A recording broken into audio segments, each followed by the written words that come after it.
अस्सलाम वालेकुम, उम्मीद करता हूँ खैरियत से होंगे। अभी जब मैं वीडियो बना रहा हूँ ना, ये मैं अपने सारे टीनेज भाइयों के लिए वीडियो बना रहा हूँ, क्योंकि मुझे पता है जिस सिचुएशन में आप हो उस सिचुएशन से मैं गुजर चुका हूँ। मुझे पता है अभी ना बड़ी ट्रिकी सिचुएशन होती है।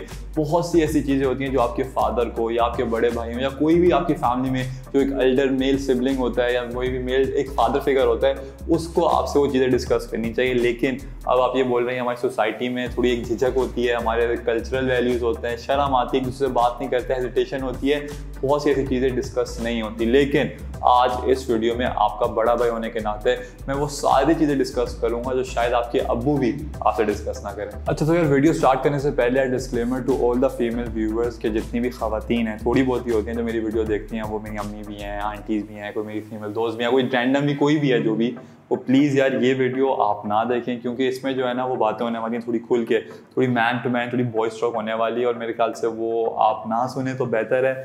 मेरा काम था डिस्क्लेमर देना, बाकी आप लोग की मर्जी। पर जब मैं 9-10 में था ना, तो उस वक्त मैं और मेरे दोस्त एक बड़ी अजीब सी सिचुएशन से गुजर रहे थे, और वो था भाई प्यूबिक हेयर। जिन जगहों पर मैं सोच भी नहीं सकता था उन जगहों पर बाल आ रहे थे, और लिटरली हमारी जो स्कूल की ब्रेक होती थी उस पर हम प्रॉपर डिस्कशन करते थे कि यार इसको कैसे डील कर रहे हैं, प्यूबिक हेयर आ रहे हैं, इसको क्या बोले क्या ना बोले, क्योंकि यार अब्बू से बात करते हुए अजीब लगता है इस बारे में कुछ होता था कि यार कैसे बात करें क्या करें। हालांकि मेरी फैमिली जो है हमेशा बड़ी ओपन रही है, एजुकेशन मेरी और मेरी फैमिली की हमेशा बहुत अच्छी रही है, लेकिन फिर भी यार थोड़ी सी शर्म होती है, थोड़ा सा अजीब सा लगता है, इट्स नेचुरल।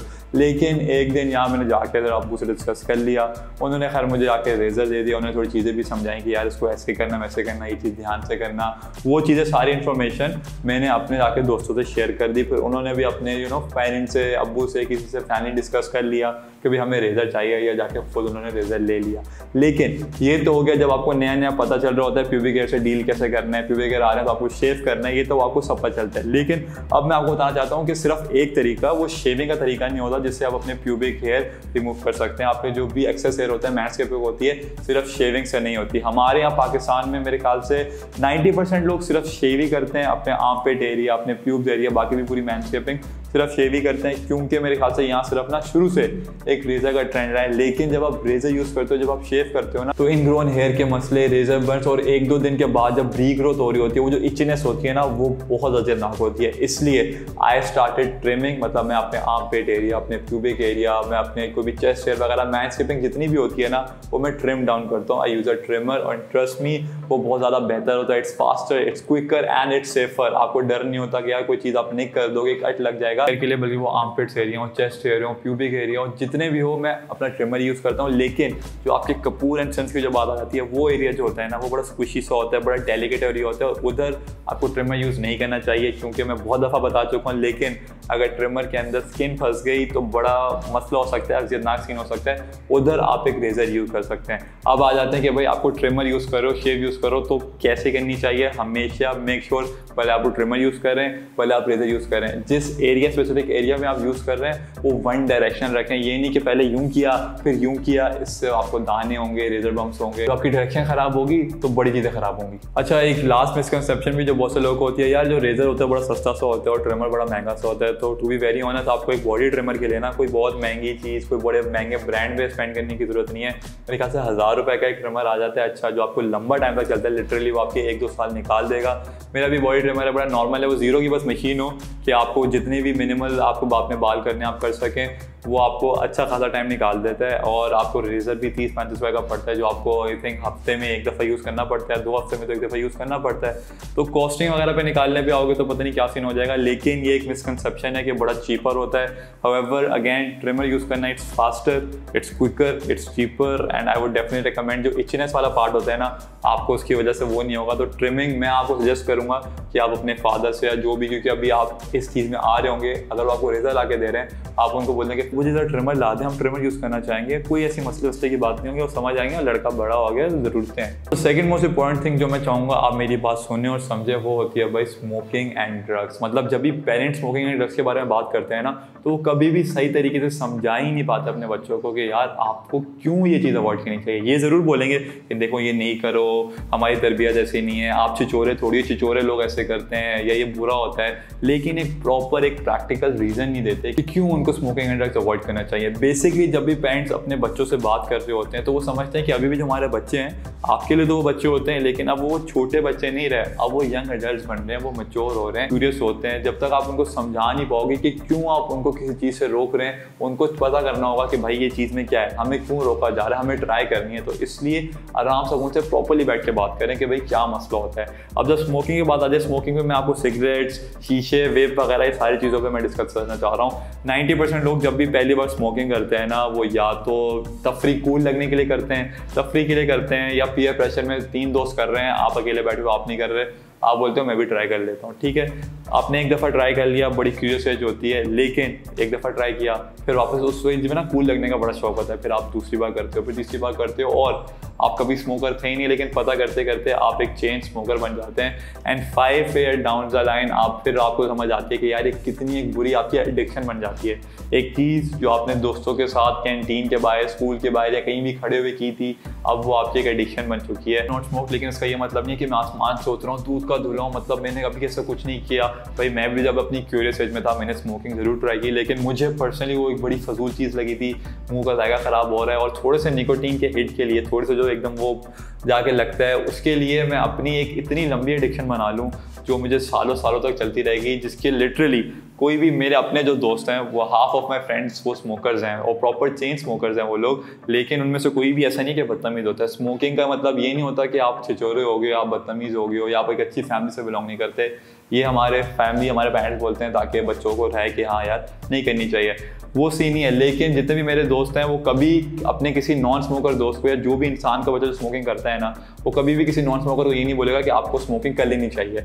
उनको पता है, नाउ दे रिग्रेटेड, या अगर मुंह पे नहीं बोलेंगे, दिल में उनको पता होता है कि यार ये हमारी एक फजूल की एक एडिक्शन बन गई है।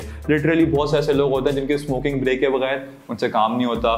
स्मोक अगर उनको काफ़ी टाइम से स्मोकिंग नहीं की हुई होती तो उनके सर में दर्द शुरू हो जाता है। मतलब इन शॉर्ट, आप एक किसी चीज़ के मोहताज हो गए, आप एडिक्ट हो गए हो, और उसके बगैर आप सही तरह प्रॉपर फंक्शन नहीं कर पा रहे। And that's why I think smoking, जो आप एक कूल लगने के लिए चीज़ शुरू कर रहे हो, वो आपको 10 साल बाद, 15 साल बाद समझ आए कि यार ये मैंने क्या चीज़ शुरू कर दी। तो दिस इज़ माई रीज़न कि आपको स्मोकिंग वगैरह नहीं करनी चाहिए। It's a very very bad और बड़ी लंबी एडिक्शन चल जाती है। स्पेशली सिगरेट्स, वो आपको बुढ़ापे तक, आपके मरते दम तक आपको एडिक्शन लोगों को रहती है। तो cigarette is a very very bad addiction. अब हम एडिक्शन की बात कर ही रहे हैं तो हम लोग ड्रग्स पे भी बात कर लेते हैं। ड्रग्स मतलब चर्च, गांजा, डोडा, तो मतलब कोकेन वोकेन। मतलब मैं जब अब इस टीनेज लाइफ में था, बहुत बड़े होते हुए मुझे इन चीज़ों से एक्सपोजर नहीं था। मुझे नहीं, इन द सेंस सिर्फ कभी मूवीज़ में या ड्रामाज में या कभी ऐसे देख लिया, लेकिन अब it's becoming a part of the society in the sense के बहुत ईजिली अवेलेबल हो रहा है। बहुत लोग इसमें इन्वॉल्व हो रहे हैं, और बहुत छोटे छोटे बच्चे मैं देख रहा हूँ कि सीरियस ड्रग्स में इन्वॉल्व हो रहे हैं, and which is very very sad to see. अब असल में मसला ये होता है, अगेन जिस एज में अभी आप हैं ना, आप बड़ी क्यूरियस एज में होते हैं, और क्योंकि आपको ड्रग्स इस वक्त इतनी ईजिली अवेलेबल हो गए हैं, आपको होती है क्यूरियोसिटी कि यार हम ट्राई करेंगे। और इस वक्त ना इंसान बड़े चौड़े में होता है, आप नए नए बड़े हो रहे होते हो, जवान हो रहे होते हो, आपको लगता है आप सब संभाल लोगे, आप सब कर लोगे, बाकी जो सामने वाला है जो आपसे बड़ा है उसको कुछ नहीं पता। हम क्योंकि गुजरे में हमें चीज़ से रिलेट कर सकें, और इसी चक्कर में ना आप ड्रग्स पे हो सकते हैं, आप कुछ चीज़ ट्राई कर लो। लेकिन ऑनेस्टली इस एज में प्लीज़ ड्रग्स के साथ इन्वॉल्व नहीं हो। वो तो कभी भी नहीं होना चाहिए, लेकिन स्पेशली इस एज में आप ड्रग्स के साथ इन्वॉल्व नहीं हो, क्योंकि अगर आप वो चीज़ बेयर नहीं कर पाए, क्योंकि यार ड्रग्स ऑब्वियसली कुछ ड्रग्स आपको हेलुसिनेशन की तरफ लेके जाते हैं, कुछ ड्रग्स आपके सेंसेस को थोड़ा सा हाइटन कर देते हैं। तो कुछ किस्म का भी आप ड्रग्स करो, लेकिन अगर वो नशा तो नशा होता है भाई। और अगर उस नशे की इस एज में आपको वो एक कहते हैं ना, एक चस्का लग जाए कि यार ये जो मज़ा है ना, ये कहीं और मज़ा नहीं है, तो वो आपको आदत लग जाएगी। उससे literally you will be doomed, your life will be doomed, क्योंकि आप फिर अपने पेरेंट्स से भी झूठ बोला करोगे। आप ड्रग्स के लिए, अगर आपको आपकी पॉकेट मनी खत्म हो जाएगी, आप अपने कुछ आप गलत हरकतों में पड़ सकते हो। आपका जो सही फ्रेंड सर्कल होगा आप उसको कटाना शुरू कर दोगे, क्योंकि they will not be involve in drugs. और फिर आप ऐसे एक फ्रेंड सर्कल में उठना बैठना उन लोगों के साथ शुरू कर दोगे जो ड्रग्स में इन्वॉल्व होंगे। और इसी तरीके से आपकी एक छोटी सी मिस्टेक की वजह से आपका कंप्लीटली अपनी पूरी लाइफ तबाह बर्बाद कर दोगे। You will suffer in your education, and the only thing that will be on your mind will be drugs. क्योंकि इस एज में आप नाइव होते हो, आपको हर चीज़ अभी समझ रहे होते हो, आप समझने वाले फेज़ में होते हो, आप चीज़ें एक्सप्लोर कर रहे होते हो। और अगर इस फेज़ में आप एक सिर्फ ड्रग्स वाले में चीज़ में फोकस कर दिया कि यार मुझे ड्रग्स करना है, मुझे डोडा मारना है, मुझे ये करना है, वो करना है, तो your life will be doomed. तो प्लीज़ अभी you are not mature enough to even try these things. मैं कह रहा हूँ ना, क्यूरोसिटी एज में मैंने स्मोकिंग ट्राई की थी, समझ गया था नहीं करनी चाहिए थी, लेकिन मैं नहीं चाहता कि आप लोग वो गलती करो। और ड्रग्स तो प्लीज़ यार, drugs is something it's so strong, जो उस एज में स्पेशली 9-10 जो टीन एज वाली एज होती है, it's too naive to even try any kind of drugs. तो कोई आपका दोस्त या कोई भी आपको ऐसा कोई बोले ना कि यार ट्राई कर ले, देख कितना मजा आएगा, say no, learn to say no। इस एज में you have to stand for yourself and you have to see कि down the line 5 साल बाद 10 साल बाद आज के डिसीजन आपको कैसे अफेक्ट करेंगे। तो मेरे छोटे भाइयों की तरह आप लोगों को जो गलतियां हमने की हुई आप लोग मत करो। Please say no to smoking, say no to drugs, specially at this age. खैर अब जिस टॉपिक पे मैं बात करने वाला हूँ ना, मेरे ख्याल से वो जो टैबू टॉपिक की लिस्ट होती है ना, स्पेशली हमारी सोसाइटी में, उस पर जो सबसे टॉप ऑफ द लिस्ट होगा वो है भाई पॉर्न एंड मैस्टरबेशन। अब रिलीजियस पॉइंट ऑफ व्यू से अगर आप देखें तो भाई इस पर कोई डाउट नहीं है, porn and masturbation is not allowed in Islam, और मेरे ख्याल से दूसरे जो रिलीजन्स हैं उसमें भी अलाउड नहीं होता। हाउएवर आप रिलीजियस पॉइंट ऑफ व्यू से हमेशा अपनी खुद जरूर किया करें, लेकिन यार रिलीजन में इसको मना किया है, फिर भी हमारी सोसाइटी में पॉर्न एंड मैस्टरबेशन एग्जिस्ट करती है। अब जो चीज़ एग्जिस्ट करती है उसके बारे में I think we have to talk about it. और मैं एक रिलीजियस पॉइंट ऑफ व्यू से आपसे बात नहीं करने आया हुआ, ये चीज़ मेरे से बहुत लर्न स्कॉलर्स हैं, बहुत बड़े लोग हैं, उन्होंने इस टॉपिक पे चीज़ें कवर की हुई हैं, तो I am not the best person for that. लेकिन मैं आपसे एक जनरल पॉइंट ऑफ व्यू से बात करना चाहता हूँ पॉर्न एंड मैस्टरबेशन के बारे में, कि जनरल पॉइंट ऑफ व्यू से एक उस चीज़ को साइड पे करके फिर भी एग्जिस्ट करती है, तो हम देखते हैं कि भाई क्या मसले होते हैं। तो मैं कहता 99% जो मैंने उन लोगों ने पॉर्न अपनी ज़िंदगी में ज़रूर देखी है, भले वो आप किसी टैप टास्क दोस्तों आपको दिखा दियो, भले किसी ने आपके कान में आके आपको कोई वेबसाइट बता दियो, भले आप गलती से ब्राउज कर रहे थे, गलती से किसी और जगह चले गए, जो भी हो, पॉर्न हर किसी ने एक दफ़ा ज़रूर देखी हुई है। बहुत ही कोई एक बंदा होगा मेरे ख्याल से जिसने वो पॉर्न नहीं देखी। मसला ये नहीं है कि आपने पॉर्न देख ली, अब देख ली तो देख ली, मसला आता है कि जिस एज में हम लोग देख लेते हैं ना पॉर्न, उस एज में अगेन क्यूरियोसिटी की सारी गेम है, बड़े क्यूरियस होते हैं, और इस एज में जब आप कोई ऐसी चीज़ देख लो कि आपकी दुनिया बदल जाए, आपके जज्बात हिल जाए, समझ नहीं आ रहा हो क्या रहे, तो आपके जो सिर्फ दिमाग में दिन हो या रात हो चलता है ना, वो चलता है पॉर्न। और अब जब इतनी आप एक्सेसिवली पॉर्न देखना स्टार्ट कर देते हो, तो फिर आप मैस्टरबेशन भी स्टार्ट कर देते हो, फिर आप एक्सेसिवली मैस्टरबेशन करते हो। और ये जितने भी मिथ है ना, पहले तो इस पर बात कर लेते हैं कि जब मैस्टरबेशन करते हैं तो आपकी आईसाइट वीक होती है, आपको पिंपल्स निकलते हैं, आपकी बैक में दर्द होती है कम, ये वगैरह सारी चीज़ें जो है ना, दीज आर जस्ट मिथ। लेकिन हाँ यार, आप लेजी ज़रूर हो जाते हो, और अगर आप बहुत ज़्यादा एक्सेसिवली मैस्टरबेशन करेंगे तो आपको वीकनेस भी फील होगी, क्योंकि ऑब्वियसली आपकी बॉडी से काफ़ी एनर्जी वेस्ट हो रही होती है, निकल रही होती है, तो आप वीक ज़रूर फील करोगे। लेकिन मैस्टरबेशन का जो असल जो मेन मकसद जो मैंने आपसे बात करनी है ना, वो ये है कि आप जब मैस्टरबेशन करते हो, भले जब आप पॉर्न भी देखते हो, तो थोड़े टाइम बाद आप ना अंदर से internally you feel a little down, आप डाउन फील करना शुरू कर देते हो। ये मैं एक्सेसिव चीज़ों की बात कर रहा हूँ। और वो क्यों होता है यार? क्योंकि जब भी आप मैस्टरबेशन करते हो या भले आप पॉर्न देखते हो, तो आपके अंदर से हार्मोन्स रिलीज होते हैं, वो होते हैं डोपामिन। और डोपामिन बेसिकली आपके स्ट्रेस लेवल्स जो है वो कम करता है, it makes you feel happy, आपको ना अच्छा लगता है, यू फील हैप्पी, आपको अच्छा लगना शुरू हो जाता है। और ये सेम डोपामिन तब भी रिलीज होता है जब आप कोई टास्क अचीव करते हैं। फॉर एग्जाम्पल मैंने जैसे वीडियो शूट करना, जो मेरी वीडियो शूट हो जाएगी कंप्लीट, मैं अपलोड कर दूंगा, डोपामिन रिलीज होगा। आपने कोई एग्जाम के लिए पढ़ना था, आपने एग्जाम के लिए पढ़ लिया, आपने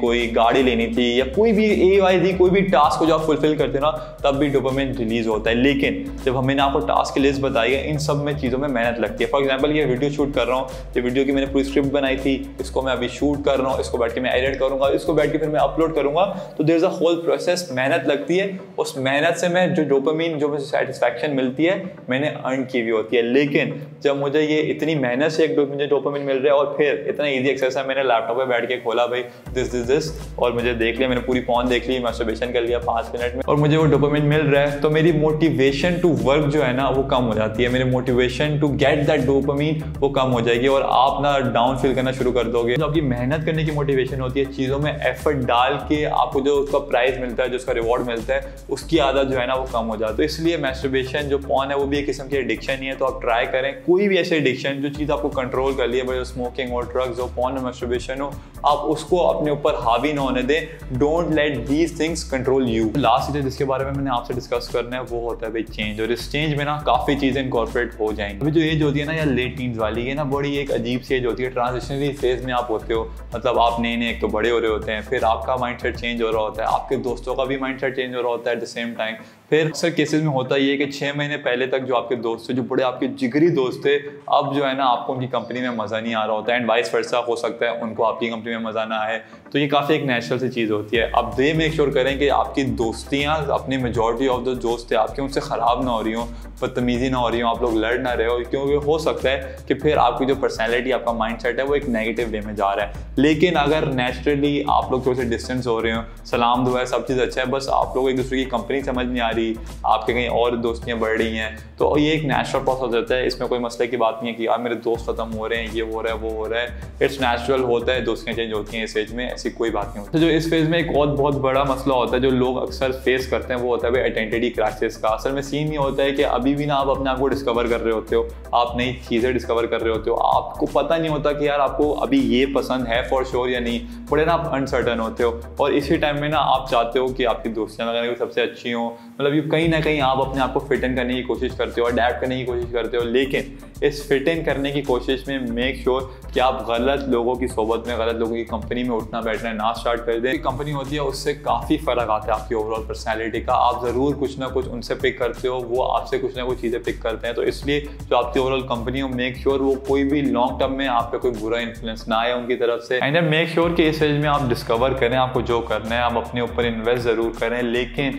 ये सिर्फ फिट होने के चक्कर में किसी और के लिए अपनी पर्सनैलिटी को 360 डिग्री चेंज नहीं करें। पर्सनैलिटी को इम्प्रूव करें हमेशा अच्छे के लिए, लेकिन अपनी पर्सनैलिटी को किसी के लिए भी रूइन ना करें, क्योंकि हर इंसान को डीप डाउन पता होता है कि यार ये मेरे लिए अच्छा होगा, ये मेरे लिए बुरा होगा। So make sure you make the right decision. अच्छा, मेरे ख्याल से ये वीडियो ना थोड़ी ज़्यादा लंबी हो गया, मैं एडिट करने बैठूंगा तो देखूंगा कितनी लंबी होगी, लेकिन खैर होगी, क्योंकि जो टॉपिक मैंने आपसे बात करनी थी, जो टॉपिक्स आपको समझाने थे, जो चीज़ें आपको समझानी थी, उसके लिए मुझे इन डेप्थ में जाना था चीज़ों के। और अगर उसमें लंबी हो भी गई तो कोई मसले की बात नहीं, क्योंकि आई नो बहुत सी ऐसी कंफ्यूजिंग चीज़ें होती हैं जिसके बारे में आपको पता होना चाहिए, और मैंने इस वीडियो में वो डिस्कस की, क्योंकि ऑब्वियस यार फॉर ऑब्वियस रीजंस आप कुछ चीज़ें हमारे जो कल्चर बैरियर हैं शरा में अपने मुँह से डिस्कस नहीं कर पाते, तो उसके लिए मैंने बोला मैं खुद आपसे वो क्लियर कर लूँ बातें। और इसका वीडियो का पर्पज़ ये भी था कि आप अपने पेरेंट्स को गलत समझना शुरू ना कर दें। हो सकता है कि अभी जिस फेज में आप हैं आप अपने पेरेंट्स को अपना दुश्मन समझना शुरू कर दें, क्योंकि बड़े लोग ना रिबेलियस हो जाते हैं स्टेज पे। आपको लगता है कि सिर्फ आप ही ठीक हो, सामने वाला गलत है। आपको लगता है कि जो आपके पेरेंट्स है वो आपके दुश्मन हो चुके हैं, वो पेरेंट्स आपका बुरा चाहते हैं, पेरेंट्स आपको कभी समझ नहीं सकते। And this is all wrong, क्योंकि ट्रस्ट मी प्रैक्टिकल लाइफ में मैं आ चुका हूँ, मुझे आपकी इस एज से मैं गुजर चुका हूँ, और इस एज में बैठ के मैं आपको ऐसा बड़ा भी होने के नाते ये चीज़ समझा सकता हूँ कि आपके पेरेंट्स से ज़्यादा बड़े, वो आपके डैड हो, आपके मॉम हो, उनसे ज़्यादा आपके साथ कोई मुखलिस नहीं होगा, आपको कोई रियल प्यार, आपको कोई प्यार नहीं करेगा। कोई बेलॉस कहते हैं ना, आपके लिए कोई बेलॉस जो चीज़ सोच रहा होता है, अपने हमेशा अपने से पहले वो आपके लिए सोचेंगे। तो मेक श्योर अपने पेरेंट्स को ट्रेजर करें, अपने पेरेंट्स का ख्याल रखें, उनसे बदतमीजी प्लीज़ ना करें। जो रिबेलियसनेस होता है, जो गुस्सा होता है, अपने पेरेंट्स पे इस एज पे ना निकालें, वरना आगे जाके ना बहुत ही रिग्रेट करोगे, और इस रिग्रेट से मैं आपको बचाना चाहता हूँ। और अगर कोई ऐसी चीज़ है जो आपके अब्बू समझ नहीं पा रहे, आपके पेरेंट्स समझ नहीं पा रहे, तो आपका भाई हाजिर है ना यार, जो भी चीज़ है जो समझनी है, जो इस टॉपिक में, अगर इस वीडियो में मैं टॉपिक नहीं डिस्कस कर पाया तो आप नीचे कमेंट पे पूछ लो, अगर कमेंट में नहीं पूछना मुझे इंस्टाग्राम पे DM में पूछ लो, आपका भाई हमेशा हाजिर है। तो बस मेरे ख्याल से आज के लिए इतना है। जाने से पहले चैनल को जाकर सब्सक्राइब कर दो, और मेरे ख्याल से आप मुझे याद दे दो। अल्लाह हाफ़िज़ एंड रिमेंबर, बी सोफिस्टिकेटेड।